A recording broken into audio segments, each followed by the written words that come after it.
Hey, what's good, everybody? It's Kelsey's here from YouTube. If you are new here, please subscribe, like, and leave a comment. If you are returning, welcome back. We're here today for another official episode.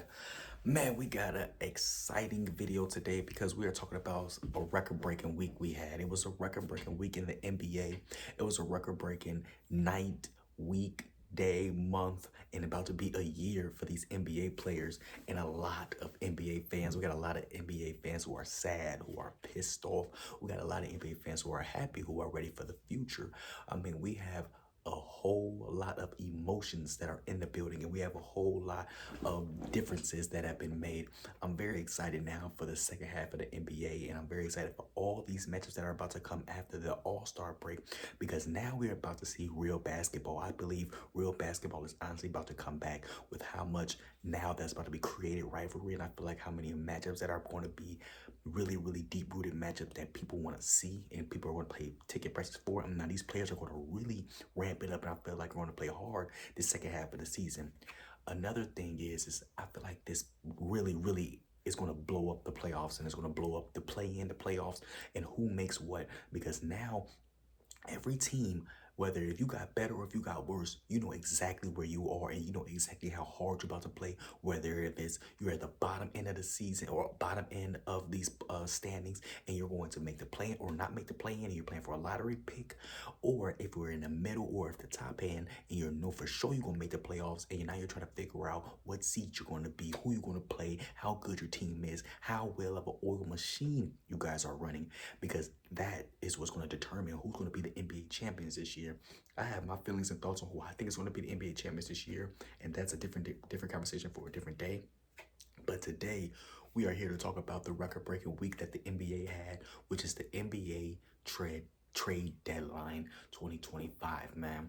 I ain't gonna lie, Shams, you was on it, man, and you have been legendary, man. So I want to give you your credit and your props right now to say thank you for being on top of all these trades. I know it's your job, but thank you for being on top and on point and helping everybody out, because I know you are tired.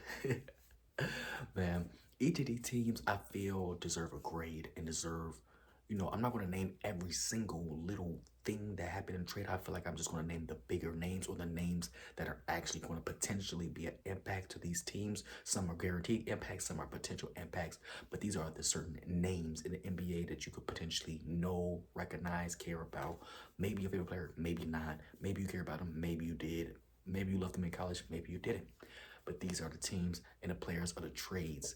At bat first, of course, the biggest who I feel is which is the splash news that everybody heard. Luka Doncic is now a Los Angeles Laker. With Luka Doncic comes Mark Williams. Mark Williams, center from Charlotte Hornets. I really like him. Even though he hasn't been looking that good lately in Charlotte. I believe what Luka and LeBron is going to do with him in that pick and roll situation is going to be different. I give this a A. I give this an A for sure. I would honestly say an A plus. Honestly, this is going to be different for Luka, different for LeBron. Gives him a lot more fuel, more fire. Mark Williams is going to be in the mix, another high flyer with Jackson Hayes in the crew. This is going to be nice. Up next, you got the Dallas Mavericks, of course, who did the splash trade with the Lakers. You got Dallas Mavericks. They got Anthony Davis.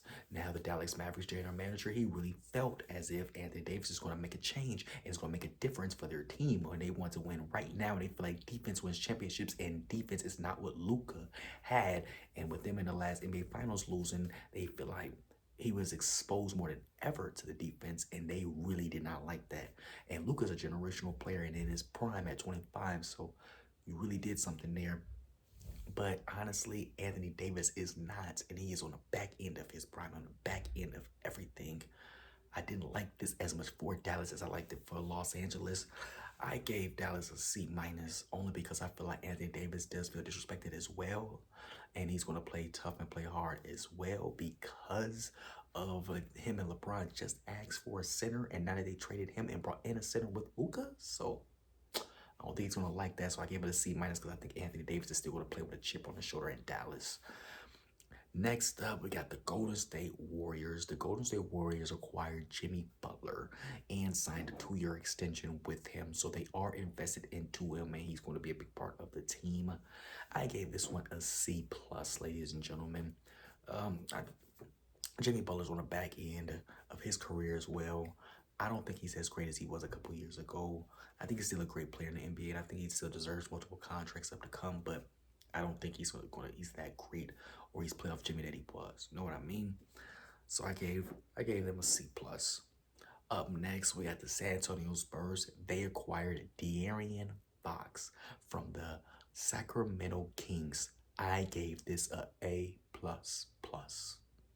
I loved it. It was amazing. And in the first game, he showed how amazing it's going to be because I knew he's going to turn into a double machine. The double with them, his assist is going to skyrocket. It's going to skyrocket every game that he's with Wimby, and he's going to look like a much better player than ever. He has so much potential with Wimby and the crew, and they're young too. Oh my God, I'm so excited for that combination. A plus plus. Next up, give me the Sacramento Kings. They acquired Zach LaVine and Giannis Valanciunas. I gave this a C plus because I like Zach LaVine and I like Jonas Valanciunas now. Do I think that they're going to be a championship run team? No, not at all. But they are going to be a playoff team and they're going to give a team hell.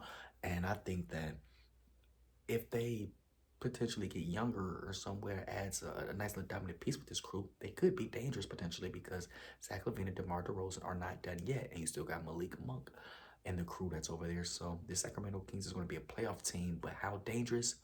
Only time will tell, ladies and gentlemen. Up next, we got the Miami Heat. They required Andrew Wiggins. I gave this a D. I'm not a fan of Andrew Wiggins. I wasn't a fan of him in high school. Wasn't a fan of him in college. I haven't been a fan of him in the NBA. I always thought he was overrated. I always thought Jabari Parker was better than him. It's just not a hate Anthony Andrew Wiggins thing. It's just that I don't see the number one pick potential that he was always supposed to be. He never became like an all-star or superstar. It's like it was all hype to me. As I feel like it was all hype. So I definitely gave this a D. I don't think he's going to be that much of an impact in Miami. If anything, he'll play more free there. He'll listen. He'll do what you want. But he's not a star. Next up, we have the Milwaukee Bucks. They acquired Kyle Kuzma. I immediately gave this a C because Chris Middleton is older than Kyle Kuzma. Not as good as Kyle Kuzma is now because he's had many injuries. He's always been injured. He doesn't play much. He's not as big of impact to the roster into what Giannis needs on the team like as he was in 2021, 2020, 2021. And I personally feel as if it's unfortunate that Chris Middleton had to go to Washington because he's going to one of the worst teams in the NBA. But Giannis is ready to win now and needs help now and somebody healthy now. And Kyle Kuzma was that. And the Milwaukee Bucks were smart to give him up. So I gave it a C. Now, what Kyle Kuzma is going to do in Milwaukee is what's going to determine this C turn into a D or F or B or A to help this Bucks team. But right now, it's just a C, just a solid C. Next up, we got the Toronto Raptors. They added Brandon Ingram. I gave this a B. I really did like this move, ladies and gentlemen. I like this move a lot because Brandon Ingram is entering another young team. Brandon Ingram, Scotty Barnes, RJ Barrett, Emmanuel Quickly, Jacob Patel. They are young and they can run and they can get up and down. And if they gel together, if they care about helping each other out for real and care about winning for real and honestly put in work into their game, each of those guys playing together could be something, a dangerous young team in the future. You feel me? I don't think anything over the next year or two, but by year 3, maybe 4, if they develop to what they're supposed to be and stay together, they could potentially do something in the playoffs. I don't know, but I did like this move. Up next, we have the Washington Wizards. They acquired Chris Middleton and Marcus Smart. Honestly, this is a D for me because Chris Middleton is on the back end of his career. Marcus Smart is just a defensive player. Washington Wizards is a wasteland. And Washington Wizards right now is where you go to die. Now, I am a huge fan of Jordan Poole. The pool party thing in Golden State was beautiful, and I still believe it's always a pool party whenever he's on the floor because I love Jordan Poole's game, but he's dying out there in Washington. Marcus Smart's going to go out there to die. Chris Middleton's going to go out there to die. Everybody's in Washington's dying. And the only thing they can do is start completely over, like how they did with John Wall with the number 1 pick, and start completely over with the number 1 pick and rebuild from there. They started off with John Wall, made to the playoffs, rebuild. They didn't win much, but they rebuilt back to winning basketball, and that's what you need in Washington right now. Next up, we have the Cleveland Cavaliers. They acquired DeAndre Hunter from Atlanta, swapped that with Karis LeVert. Karis LeVert is now in Atlanta. DeAndre Hunter is now in Cleveland. And I think that's more of a C minus thing for both of those parties. Both of those players aren't super impact players, but they can put up 20. Each of those players can put up 20. Both of those players can hit threes. Both of those players can score. Both of those players can help your team out. So it's not like they're wasteful or they're not going to be there, but they can help you out. And last but not least, the most impact player I felt, or potential impact player I felt through this trade deadline was Bogdan Bogdanovic, who is now a Los Angeles Clipper. I love this move. I gave it a B plus. I feel like with how the Clippers is playing and with how James Harden is playing right now, and he's still an all-star, he's still making great decisions as a point guard. Him having another shooter out there with Norman Powell and the crew, I think that this was a beautiful move for Los Angeles, and I think it's going to help them out in the playoffs for sure because Bogdan can heat it up. And now James Harden has another option to make great decisions with. This is a great move. Give me the B plus for the Clippers for sure. I think they're going to be a much better team heading into the postseason after the All-Star break and they gel together. That's for sure. This was a crazy week. I know Shams is tired as hell. I know everybody's still in shock about everything that happened with Luka and Anthony Davis for sure. But this is going to be an exciting NBA season, exciting NBA playoffs, and I can't wait. Again, if you are new here, please subscribe, like, and leave a comment of your choice. If you are returning, thank you again for watching. I'll be back soon.